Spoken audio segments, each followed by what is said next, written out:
Polrestabes Palembang bersama TNI, Dishub Palembang dan lainnya melakukan pengamanan di Pulau Komarau yang menjadi pusat perayaan dan ibadah warga Tridharma saat Cap Gome. Kapolrestabes Palembang, Kombes M. Ngajib menerangkan, pengamanan dilakukan dengan mengerahkan 775 personil gabungan yang difokuskan pada arus lalu lintas sekitar, pemasangan petunjuk arah karena Pulau Komarau berada di perairan Sungai Musi.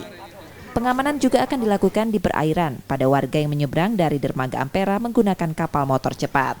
Pengamanan diperketat pada 3 Februari dan jalur khusus menuju altar akan dibuat untuk lansia dan disabilitas. Sudah membuat perencanaan untuk pengamanannya. Rencana kita akan libatkan 775 orang personil yang akan kita libatkan untuk pengamanan.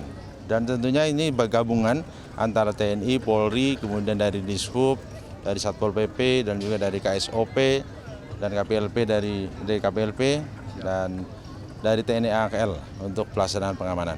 Nah, untuk lalu lintas sendiri kita sudah cek bahwa kita akan berikan tanda khusus, tentunya tanda masuk dan juga tanda keluar.